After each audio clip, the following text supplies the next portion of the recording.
Novamente, boa noite a todos. Graças a Deus, estamos aqui nesta noite louvando o nome do Senhor, que é digno de ser louvado e adorado e engrandecido por cada uma das suas criaturas, né? Nós temos o privilégio, pela graça de Deus, de reconhecermos isso, que Ele é o nosso Criador, Ele é soberano, e temos o privilégio de adorá-lo nesse tempo, né? Vamos abrir nossas Bíblias para o Evangelho de Mateus, capítulo 1. Evangelho de Mateus, capítulo 1. A partir do versículo 18. Mateus 1 e verso 18.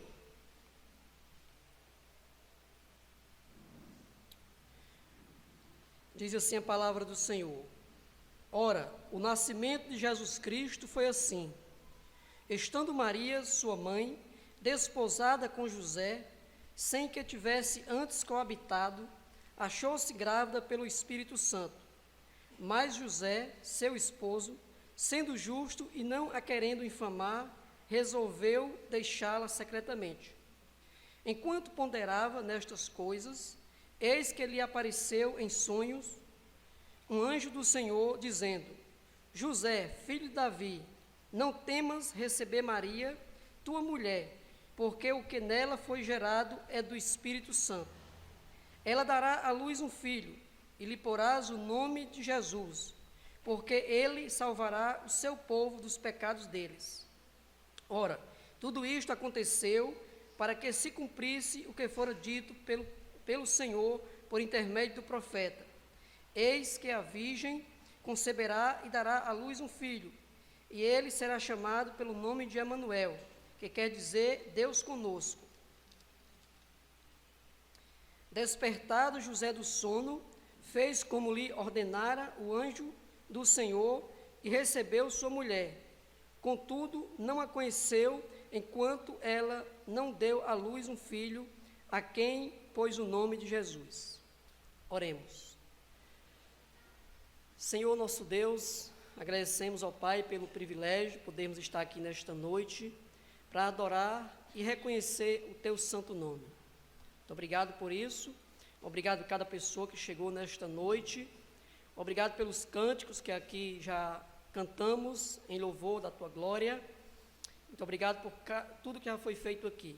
Agora pedimos as Suas bênçãos, Tua direção para a mensagem, nos dá entendimento, compreensão, abre os nossos mentes e corações para que o Espírito Santo possa trabalhar em nós. Muito obrigado, em nome de Jesus, amém. Então, estamos aqui no Evangelho de Mateus, né? Um dos evangelhos que fala da vida do Senhor Jesus Cristo. Quando eu estou pregando lá no Parazinho, eu estou pregando no Evangelho de Mateus, e essa é uma das mensagens que eu trouxe lá alguns domingos atrás, né? Quando o pastor Wellington me pediu para trazer essa mensagem, eu decidi trazer essa aqui, né? Os versos aqui que nós acabamos de ler nos mostram duas grandes verdades a respeito do Senhor Jesus Cristo. A primeira é que o Senhor assumiu a natureza humana quando Ele tornou-se homem. A segunda verdade é que o seu nascimento foi miraculoso, pois sua mãe era uma virgem. Essas são duas grandes verdades ensinadas aqui nesses versículos, né? Essas verdades, elas são tão profundas que os mais estudiosos entre os homens não conseguem chegar ao limite do seu entendimento, né? Temos grandes estudiosos, grandes homens de Deus que estudam, mas eles não conseguem chegar ao limite do seu entendimento, né? Contentemos com o que Deus tem nos revelado, tem nos dado a conhecer. Não venhamos quebrar demais a cabeça com coisas que Deus guardou para si. Claro que devemos estudar, devemos nos aprofundar, devemos procurar conhecer o máximo que pudermos conhecer, mas tem coisas que nós não vamos chegar ao final, especial coisas desse tipo como o nascimento miraculoso de Jesus e outras demais coisas que a Bíblia fala que nós não conseguimos chegar até ao fundo do poço no conhecimento. Para nós crentes em Jesus, é suficiente sabermos que aquele que criou todo mundo, aquele que criou os céus e a terra, ele é capaz de fazer coisas impossíveis. Coisas que nós não podemos, ele o pode fazer. Coisas que eu não compreendo, ele também pode fazer. Precisamos aceitar essa verdade. Lá em Lucas, capítulo 1, versículo 37, quando o anjo visitou Maria, na descrição lá de Lucas, ele diz exatamente isso para ela. Lucas 1 e 37.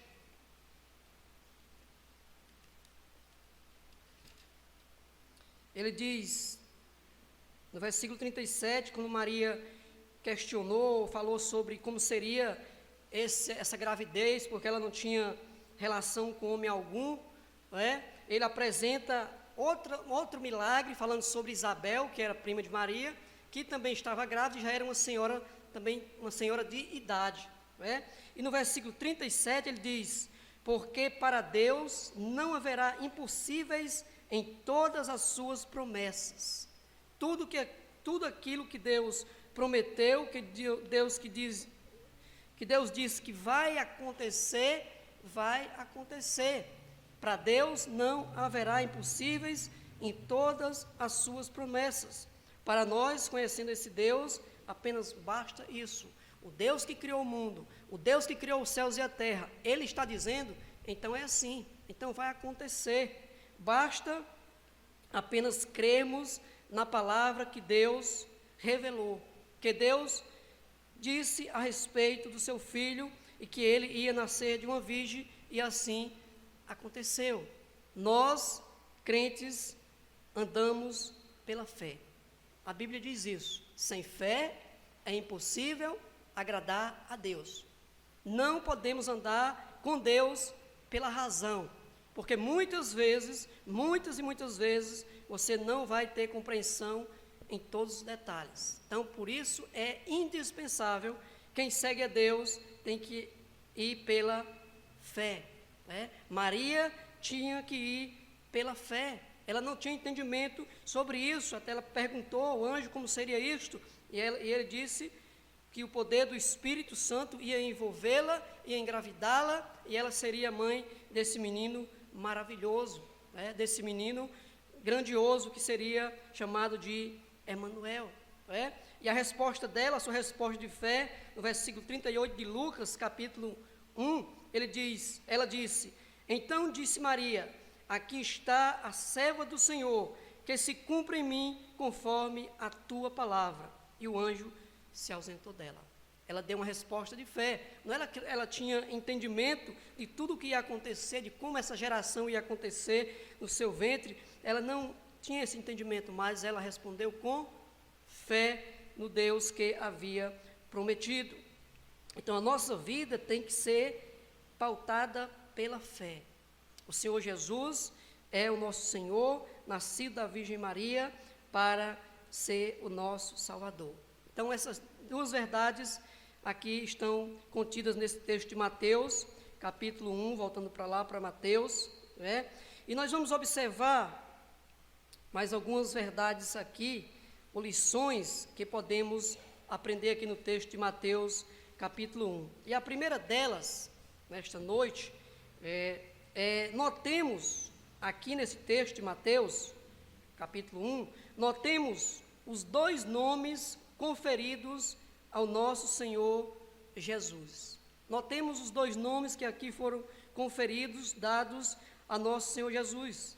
O primeiro deles é Jesus, e tem a ver com o seu ofício, tem a ver com o seu ofício, com o seu trabalho, com a sua missão que ele vinha efetuar aqui na terra, tem a ver com o que ele ia fazer aqui na terra, o seu nome. O segundo nome, que aqui é citado em Mateus, capítulo 1, é Emanuel, que tem a ver com a sua natureza divina, tem a ver com quem ele era antes de se tornar a pessoa de Jesus. tem a ver com sua existência eterna. Ambos, tanto o nome Jesus quanto o nome Emanuel, são importantes para compreendermos sobre o nosso Senhor Jesus Cristo. É muito importante o nome que aqui é nos dado sobre o Senhor Jesus Cristo. O nome Jesus significa Salvador. Esse é o significado de Jesus, Salvador. É o mesmo nome usado no Velho Testamento para a pessoa de Josué. É o mesmo nome, refere-se ao mesmo nome, né? Esse nome foi dado a ele, a Jesus, pois ele iria salvar o seu povo dos pecados dele. Aqui no texto de Mateus, ele diz exatamente no versículo 1, quando fala com José, melhor com Maria, ele diz, ela, falando de Maria, ela dará à luz um filho e lhe porás o nome de Jesus, porque ele salvará o seu povo dos pecados deles. Essa é a missão de Jesus. Esse é seu ofício. Foi isso que ele veio fazer aqui na terra. Ele veio para salvar o pecador. Lá em 1 Timóteo, abra lá a sua Bíblia, acompanhe os textos. 1 Timóteo, capítulo 1.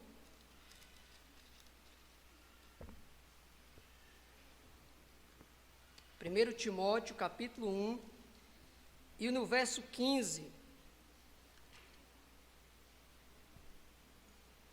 o apóstolo Paulo aqui falando com o jovem pastor Timóteo, dando a ele algumas instruções sobre a fé cristã, sobre seguir a Jesus Cristo, ele diz, fiel, Timóteo, 1 Timóteo 1 e 15, fiel é a palavra e digna de toda aceitação que Cristo Jesus veio ao mundo para salvar os pecadores, dos quais eu sou o principal. Então, essa é a missão de Jesus Cristo, salvar os pecadores. Jesus não veio a este mundo com o objetivo de tirar toda a doença desse mundo. Jesus não veio a esse mundo com o objetivo de nos dar bens materiais. Jesus não veio a esse mundo com outro objetivo, mas com o objetivo de se tornar o Salvador da humanidade. O anjo já anunciou isso para Maria, ali em Mateus capítulo 1 e versículo 21. Esse filho que você vai ter, ele vem para salvar o seu povo. Essa é a missão principal do Senhor Jesus Cristo. Essa é a sua missão principal. Ele fez muitas outras coisas, com certeza. Ele fez muitos milagres, ele fez muitas maravilhas, ele ensinou, ele fez muitas coisas grandiosas, mas a sua missão principal é salvar o pecador. Ele veio nos salvar da culpa do pecado.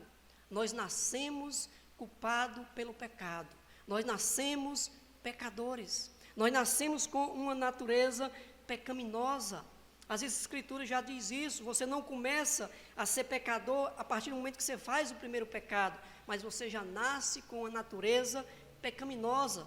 Hoje pela manhã nós falamos sobre o ensino de disciplinar os filhos, de ensinar os filhos no nosso dia a dia.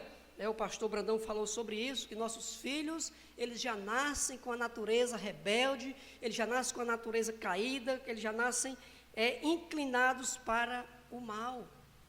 A disciplina, o ensino, as correções vão ajudar eles a andar melhor, mas a inclinação dele natural é para o mal. Jesus, ele veio nos salvar do pecado, da condenação do pecado. Ele veio nos salvar do domínio do pecado. O pecado, ele exerce um domínio sobre o ser humano, sobre mim, sobre você, e somente o Senhor Jesus Cristo tem o poder de nos libertar do pecado. Não é a igreja, não é a minha conduta pessoal, não é o quanto de contribuição financeira eu dou para a igreja local, não é o tanto de esmolas que eu dou para alguém lá fora, não é essas coisas que libertam o pecador do pecado.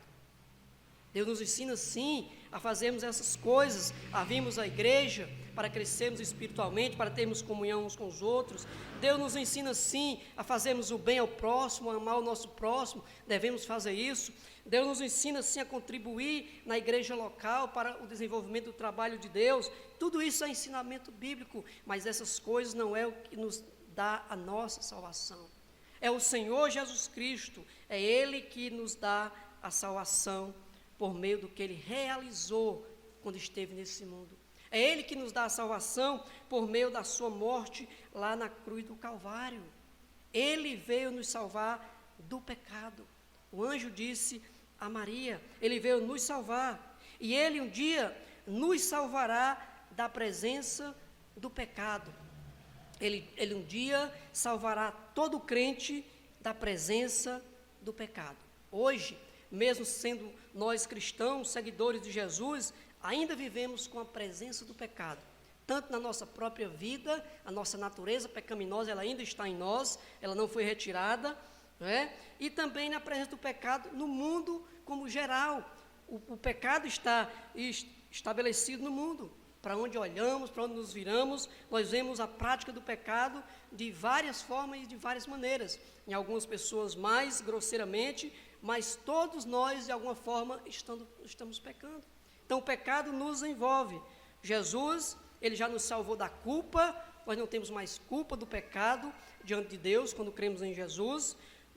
Ele nos salvou do domínio, o pecado não tem o poder de nos dominar mais, como nos dominava antes de conhecermos a Cristo, mas, a não ser que nós deixemos brecha para o pecado.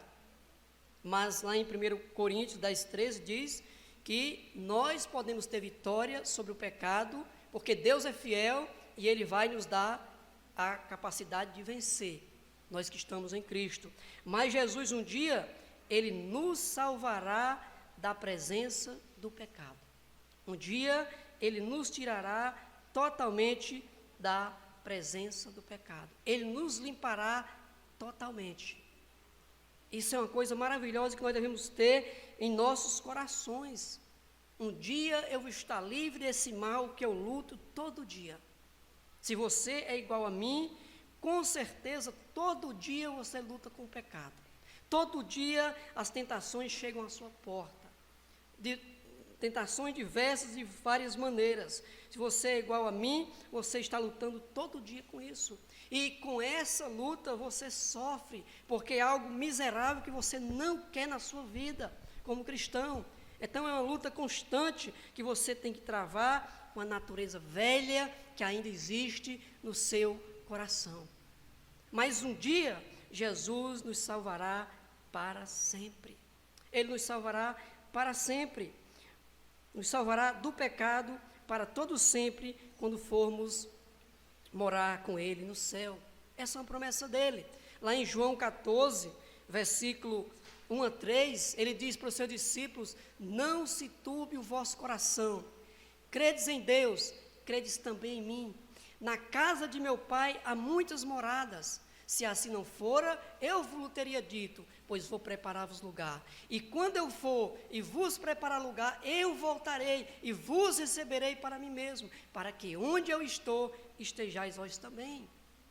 Isso é graça, é maravilhoso pensar nisso. Um dia Deus vai me libertar desta luta. Um dia Deus vai me libertar deste pecado que eu preciso lutar todo dia. Um dia eu vou estar na presença de Jesus, meu Salvador, livre deste mal.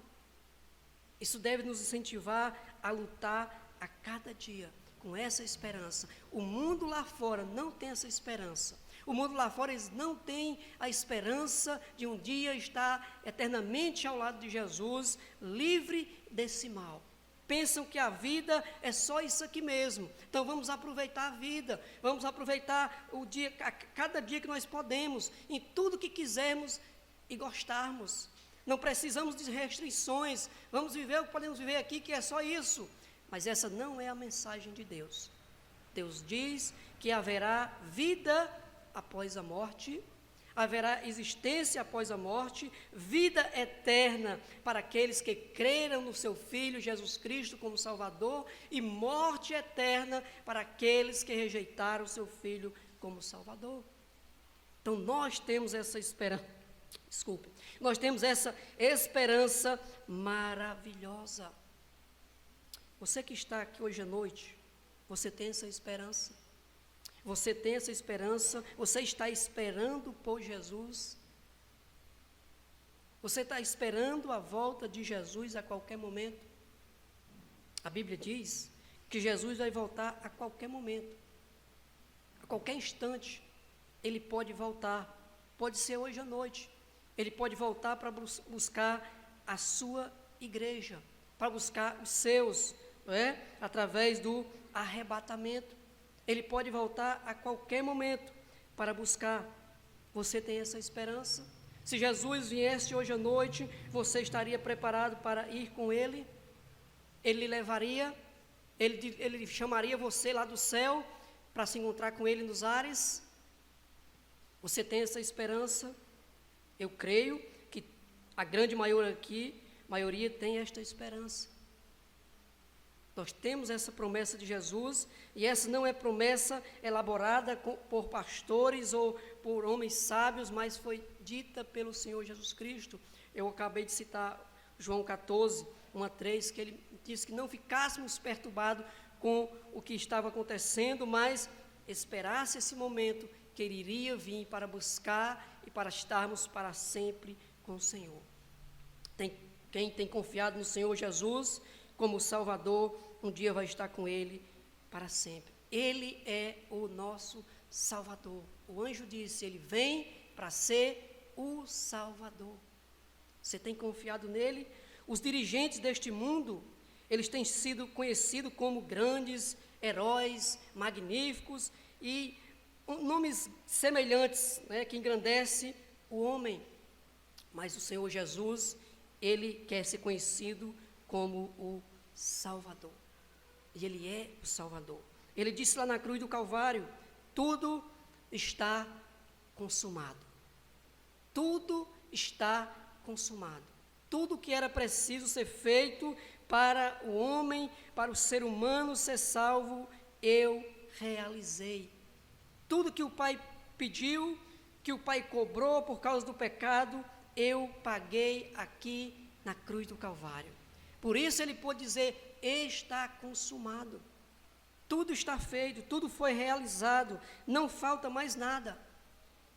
Não precisamos misturar mais nada, como alguns têm feito, ou por ignorância, ou por cegueira espiritual, misturado que para ser salvo você precisa crer em Jesus e fazer isso, faz uma lista de nomes de coisas que a pessoa precisa fazer. Não, a Bíblia diz, para ser salvo precisamos crer em Jesus. Salvação vem por meio da fé no Senhor Jesus Cristo. Sem Jesus não há salvação. É claro que a Bíblia diz que o salvo vive de uma maneira que glorifique a Deus. Aí entra isso, o seu andar diário, a sua vida diária, para glorificar e exaltar a Deus. Mas a nossa salvação vem apenas por meio da morte do Senhor Jesus Cristo. Ele pagou o preço, Ele comprou a nossa salvação. Né? Jesus, Ele quer ser conhecido como o seu Salvador. Seu Salvador. Né? As almas que desejem a salvação podem conseguir por meio de Jesus. Se você deseja a salvação, você pode conseguir por meio de Jesus e somente por meio dele. O apóstolo Pedro, ele disse em Atos 4:12, e não a salvação em nenhum outro, porque abaixo do céu não existe nenhum outro nome dado entre os homens, pelo qual importa que sejamos salvos. Não existe. O apóstolo Pedro deixou isso bem claro. O Senhor Jesus Cristo deixou isso bem claro. Quando ele disse, eu vou para o céu e eu voltarei, o discípulo disse, como é isso, Senhor? Ele disse, ele usou outras palavras lá, o discípulo, mas mais ou menos essa ideia, né? Ele disse, eu sou o caminho, a verdade e a vida, e ninguém vem ao Pai, senão por mim, né? Senão por mim. Então o Senhor Jesus Cristo deixou bem claro, não existe outro caminho, em João 14,6, né? Não existe outro caminho. Se querem ir para o Pai, se querem ir para o céu, se querem estar um dia num lugar maravilhoso, é por mim, é por crer em mim, não é? Jesus, Ele quer que você o reconheça como o seu Salvador, não é? Esse é o seu ofício, é o ofício do Senhor Jesus Cristo. Ele veio para salvar, e Ele tem alegria em fazer isso, em fazer esse trabalho de salvação. Lá em Evangelho de João, capítulo 3, Evangelho de João, capítulo 3,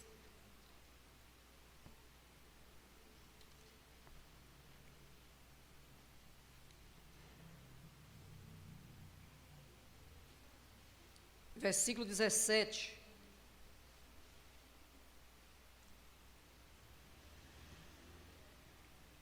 Ele diz assim: porquanto Deus enviou o seu Filho ao mundo, não para que julgasse o mundo, mas para que o mundo fosse salvo por ele. Quem nele crê não é julgado, o que não crê já está julgado, porquanto não crê no nome do unigênito Filho de Deus. Jesus, ele veio para ser o Salvador, né? Deus enviou Jesus para salvar. Ele não veio como juiz em sua primeira vinda. Um dia ele vai ser juiz, um dia ele vai julgar toda a terra, né? E todo aquele que o rejeitou neste mundo, que preferiu viver este mundo, preferiu viver o momento, preferiu viver as coisas que esse mundo oferece, ele já está decretado. No versículo 18 ele diz: quem nele crê não é julgado. Essa palavra julgado pode ser traduzido: quem nele crê não é condenado. O que não crê já está condenado. Não pense que haverá diferença. Se você rejeita o caminho de Jesus, se você rejeita a salvação de Deus aqui na terra, não vai mudar do outro lado. Deus também lhe rejeitará, Jesus Cristo disse. Aquele que me negar será negado. Aquele que não me quer nessa terra não vai ter outro caminho. Chega lá, vai ter outra maneira. Não, ele já disse, né? Quem quer tem que crer enquanto está aqui. Tem que confiar nele enquanto está nesta vida. O nome Jesus significa Salvador.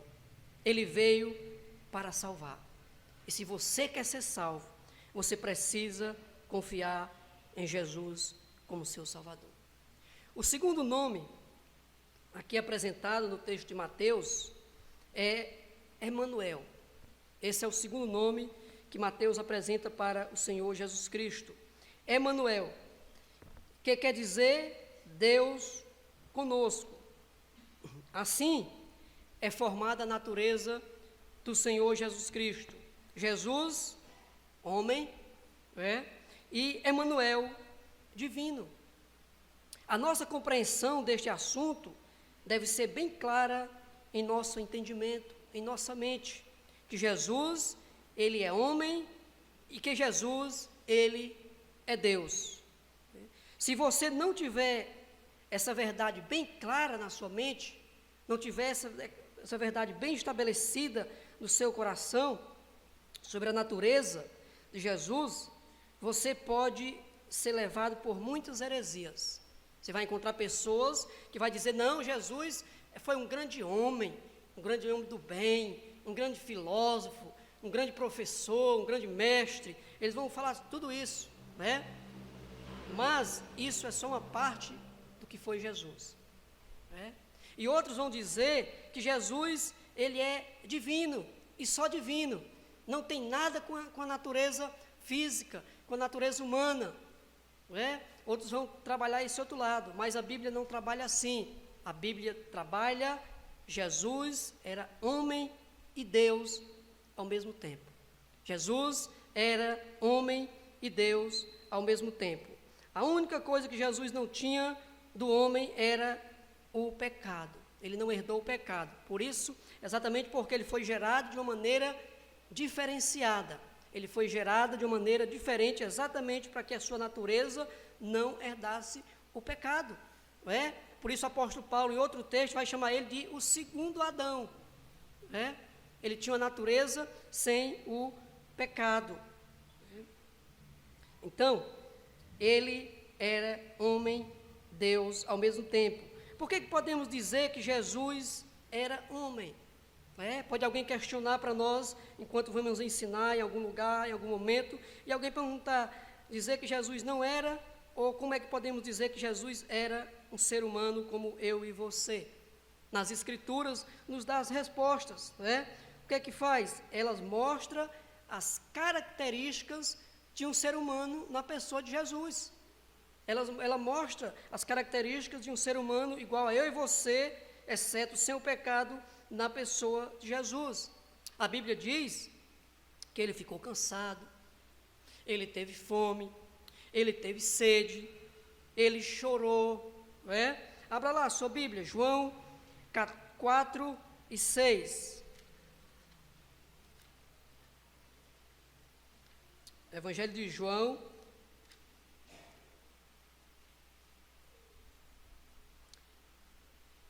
capítulo 4, verso 6 diz: estava ali, Jesus tinha feito uma longa caminhada, aí diz aí no versículo 6, estava ali a fonte de Jacó. Cansado da viagem, assentara-se Jesus junto à fonte, por volta da hora sexta. Ali em cima do texto ele diz que Jesus estava cansado da viagem. Isso é característica do ser humano, estava cansado. Mais adiante, no Evangelho de Mateus, capítulo 21 e versículo 18, tem muitos textos, vou olhar só alguns aqui, porque nosso tempo é resumido, Ninguém vai olhar muitos textos que tem sobre isso, mas só mostrando que, por que nós assumimos a posição que Jesus era um homem como eu e você? Porque a Bíblia apresenta as suas características de ser humano, Mateus 21 e verso 18, ele diz: cedo de manhã, ao voltar para a cidade, teve fome. Ele teve fome, o seu corpo físico precisava alimentar-se. E também vai outros textos que vai dizer que ele teve sede, vai dizer que ele chorou. Tem vários outros textos que vai mostrar as características humanas do Senhor Jesus Cristo. Então ele era homem como eu e você, mas ele também era divino. E como é que podemos dizer que Jesus era Deus? Como é que nós vamos apresentar que Jesus era Deus? A mesma coisa, a Bíblia apresenta as características divinas de Jesus Cristo. A Bíblia mostra claramente que Jesus era um ser sobrenatural. Pelo outro lado, ele era um ser divino. Por exemplo, ele conhecia o coração e os pensamentos dos homens. Você conhece o que a pessoa que está do seu lado está pensando? Você conhece o que outro está pensando no momento que está conversando com alguém? Não, mas Jesus conhecia. Abra lá em Mateus capítulo 9. Evangelho de Mateus capítulo 9.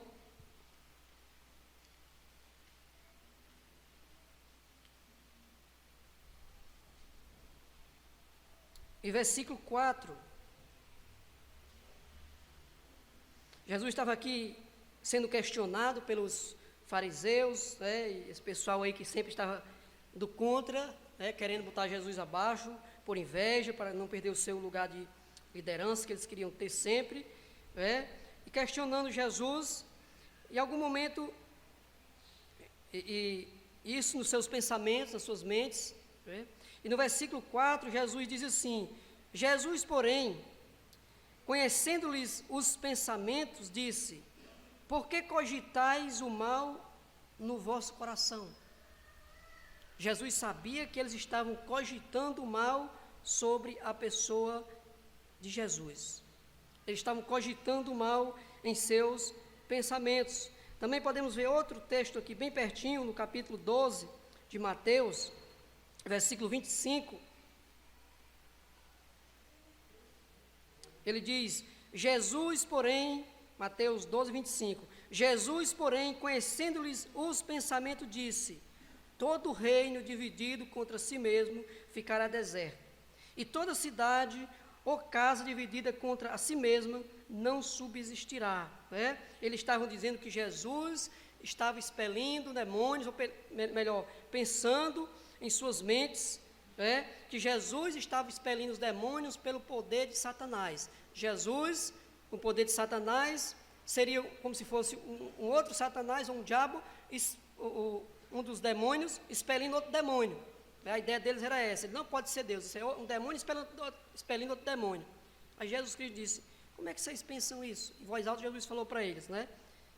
Como é que Satanás vai lutar contra Satanás? Que reino é esse? Reino que luta contra si mesmo não pode existir, não é? Mostrando ali que Jesus conhecia o pensamento dos seus ouvintes, mesmo sem ele falar. Só Deus tem onisciência, conhecimento daquilo que mesmo não falamos. Deus conhece o que nós pensamos, o que nós pensamos no nosso íntimo. Às vezes nós nos enganamos, até pensando que Satanás tem esse poder ou essa capacidade, mas Satanás não tem esse poder de conhecer os nossos pensamentos. Agora, o Senhor Jesus tinha esse poder porque Ele era divino. Outra coisa que nós vemos nos textos bíblicos, porque Jesus era divino, Ele exercia autoridade sobre os demônios. E acabamos de ler o texto que Ele estava sendo questionado ali na mente de alguns, dizendo que os demônios que Ele expelia era pelo poder de Satanás. Porque Ele expulsava os demônios. Pessoas apareciam possessas pelos demônios, e Ele chegava lá e disse: sai dessa pessoa e vai-se embora. E automaticamente o demônio ia-se embora, mostrando a autoridade dele sobre as forças demoníacas. Ele também poderia realizar os mais espantosos ou maravilhosos milagres. Ele podia fazer os mais maravilhosos milagres. Os seus próprios inimigos reconheciam isso. Seus próprios inimigos chegaram a reconhecer isso, que ele fazia coisas extraordinárias que só Deus poderia fazer. Alguns chegaram a dizer isso. Lá em Marcos capítulo 4, abra lá a sua Bíblia. Marcos, aí bem próximo também, capítulo 4. Jesus, ele era 100% homem, exceto sem a natureza pecaminosa, e 100% Deus, como ele sempre foi. Marcos capítulo 4, versículo 39.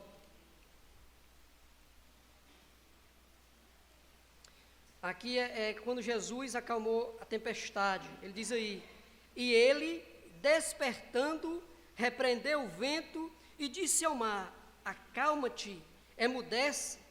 O vento se aquietou e fez-se grande bonança. Jesus é Deus.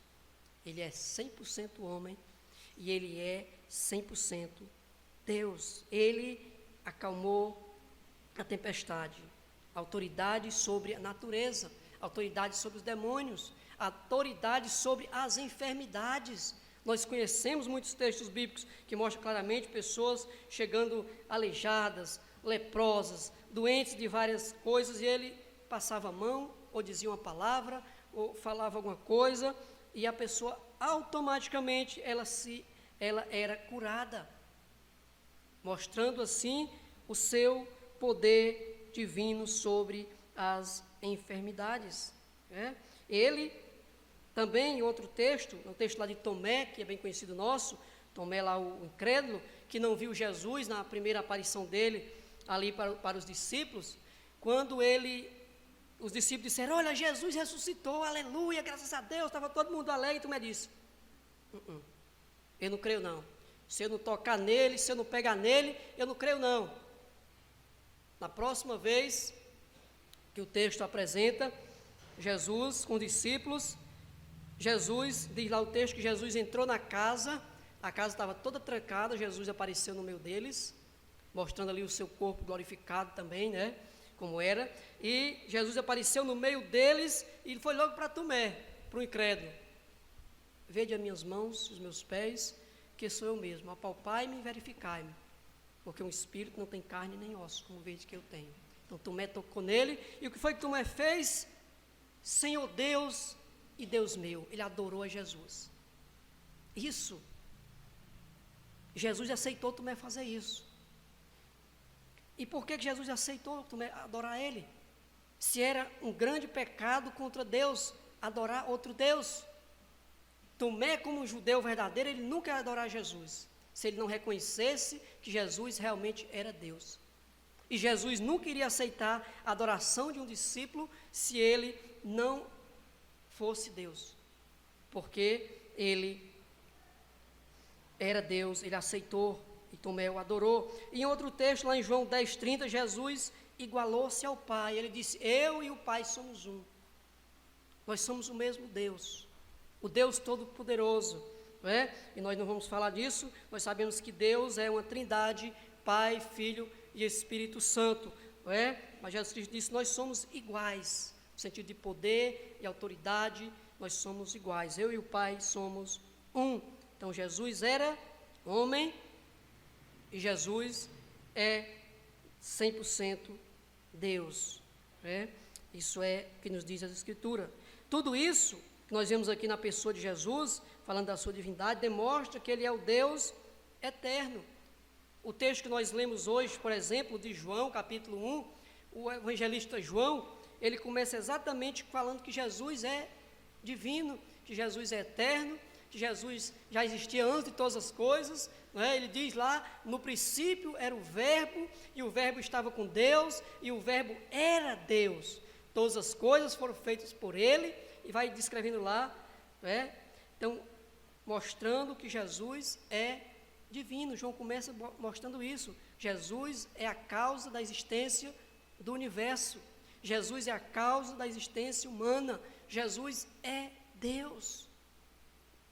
E nós precisamos entender isso claramente, porque muitas heresias existem por aí, querendo dividir a natureza de Jesus: ou ele é uma coisa, ou ele é outra coisa, ou ele é divino, ou ele é humano.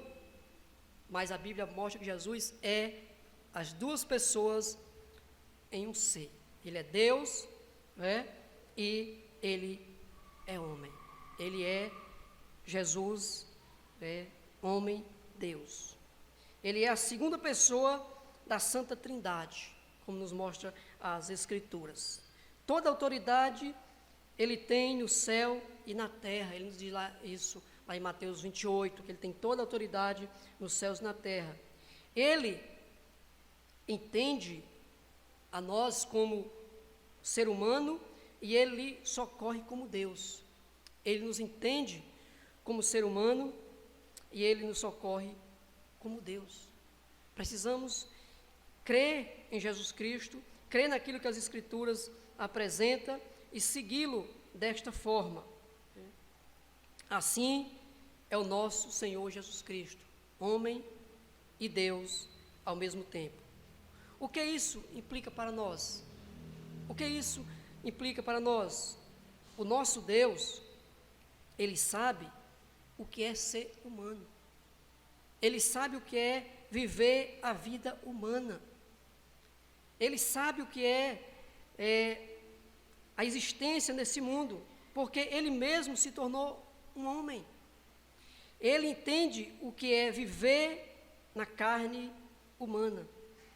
Ele sentiu as nossas dores, ele sentiu o nosso gemer, o nosso labutar, o nosso sofrer. Jesus Cristo poderia ter evitado muitas coisas, em grande parte aqui na terra, mas ele não quis. Pelo contrário, a Bíblia mostra que ele escolheu os lugares mais difíceis da existência humana para viver, né? Nasceu numa família pobre, seu pai era um carpinteiro, uma família simples, eles eram tão pobres que quando eles foram apresentar Jesus no templo, eles levaram 2 pombinhas, era sinal de pobreza. Eles não tinham cordeiro para oferecer, eles levaram 2 pombinhas. Então Jesus, ele nasceu num lugar de exemplo, ele escolheu exatamente o lugar mais baixo da sociedade para sentir exatamente o que é a existência humana. podemos dizer, ou melhor, nós não podemos dizer que Deus não entende o que eu passo. Nós não podemos dizer isso. Deus não entende o que eu estou passando. Ele entende, porque Ele passou exatamente o que você passa aqui. Ele lutou com as coisas que você luta. Ele sofreu as dores que você sofre. Então, Ele entende o que é a existência humana. Ele não é um Deus distante, que nos criou e nos deixou aí viver à torta e à direita, sem prestar atenção em nós. Mas, pelo contrário, Ele desceu do céu, como nos diz lá em Filipenses, Ele desceu do céu para ser o nosso Salvador. Ele se tornou humilde até o ponto de morte de cruz por causa de mim e de você. Ele sabe o que é o sofrimento humano. Nós podemos ter essa compreensão com esse texto aqui de Mateus, nos apresentando Jesus, o homem, e Jesus, o divino Deus. Do outro lado, Ele é Deus. Sendo Deus, Ele pode fazer por nós aquilo que nós não podemos fazer. Desse lado, como ser humano, Ele pode sentir o que nós sentimos, Ele entende exatamente o que o ser humano sofre nessa terra, e do outro lado, Ele pode nos socorrer de uma forma que nós mesmos não podemos socorrer, porque Ele é divino, Ele é Deus. Sendo Deus, Ele pode fazer por nós aquilo que nós não podemos fazer. Devemos confiar e depender dEle todo tempo. Devemos confiar e dependermos dEle em cada momento de nossas vidas. Abra lá a sua Bíblia em Hebreus, capítulo 4.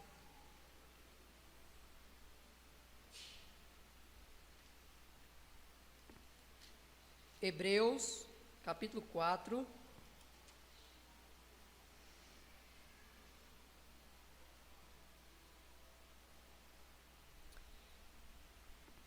Hebreus trabalha muito, defende muito o sacerdócio de Cristo, mostrando a superioridade do sacerdócio dele, com os demais sacerdotes que existiram antes dele, E no capítulo 4, versículo 15, diz assim, vamos começar do 14, ele diz assim: tendo, pois, a Jesus, o Filho de Deus, como grande sumo sacerdote que penetrou os céus, conservemos firme a nossa confissão, porque não temos sumo sacerdote que não possa compadecer-se das nossas fraquezas. Antes, foi Ele tentado em todas as coisas a nossa semelhança, mas sem pecado. Versículo 16, por essa razão, nós temos esse sacerdote que pode compadecer-se das nossas fraquezas, porque ele sabe o que é as nossas lutas, ele sabe o que é as nossas dores, porque nós temos esse grande sumo sacerdote, que nós dizemos que é o nosso Salvador, é a nossa confissão, Acheguemo-nos, versículo 16, acheguemo-nos, portanto, confiadamente junto ao trono da graça, a fim de recebermos misericórdia e acharmos graças para socorro em ocasião oportuna. Porque temos esse sacerdote que sabe o que é ser um ser humano, que passou pelas lutas que nós passamos nessa terra. Nós devemos chegar com confiança diante do trono da graça e vamos receber a misericórdia e a graça de Deus no momento oportuno. Ele pode nos socorrer, Ele pode nos ajudar como Deus, Ele pode nos ajudar como o nosso Senhor. Você tem confiado em Jesus como Deus e Salvador? Você tem confiado nele como seu Deus e Salvador? Você que está aqui hoje à noite, você tem tido essa confiança no Senhor Jesus Cristo? Você crê que Ele realmente é o Filho de Deus e que Ele é o Salvador? Você tem confiado neste nome? Se não, você precisa confiá-lo. Como eu já citei mais atrás, o apóstolo Pedro disse que não há salvação em nenhum outro. E o próprio Jesus Cristo disse que não há outro caminho além dele que leve ao céu, que leve ao Pai. Se você está aqui sem Cristo, a Bíblia apresenta que você está perdido, está caminhando para uma condenação eterna. Mas Jesus, ele veio para ser o Salvador. E até este momento, ele está oferecendo a salvação. E hoje que você está vivo, você tem oportunidade de convidá-lo para ser o seu Salvador. Faça isso, porque daqui a 5 minutos, você pode não ter mais essa oportunidade. Creia em Jesus Cristo como seu Salvador hoje. Receba-o em seu coração para ter o perdão dos seus pecados e um dia estar com Ele eternamente. Você depende de Jesus a cada dia da sua vida? A outra pergunta. Você está dependendo de Jesus a cada dia da sua vida? Nós que dizemos somos cristãos, somos seguidores de Jesus. Jesus é tudo para mim. Muitas vezes dizemos isso. Será que nós estamos vivendo realmente dependendo de Jesus como nosso grande sumo sacerdote, como aquele que conhece as nossas dores, aquele que nos socorre? Será que nós estamos dependendo dele cada dia? Ou será que nós estamos querendo depender do nosso conhecimento? Ou querendo depender da nossa condição financeira? Ou querendo depender de homens que administram o nosso país ou o nosso mundo, as grandes autoridades? Será que nós estamos realmente dependendo do Senhor Jesus Cristo? É bom meditarmos sobre isso, porque a nossa tendência natural é querer depender de nós mesmos. Se não fosse a graça de Deus, todos nós correríamos de Deus. Todos nós o rejeitaríamos, se não fosse a sua maravilhosa graça. Então que Deus nos ajude, nos ensine a cada dia depender de Jesus, o homem divino. Que nós possamos depender dele cada dia e viver para ele, para a glória dele. Que Deus nos dê essa capacidade e que nós busquemos isso. É dessa forma que Deus trabalha. Ele nos dá, mas Ele quer que nós busquemos. Então que Deus nos abençoe, a cada um de nós, possamos seguir a Cristo, nosso Salvador. Amém?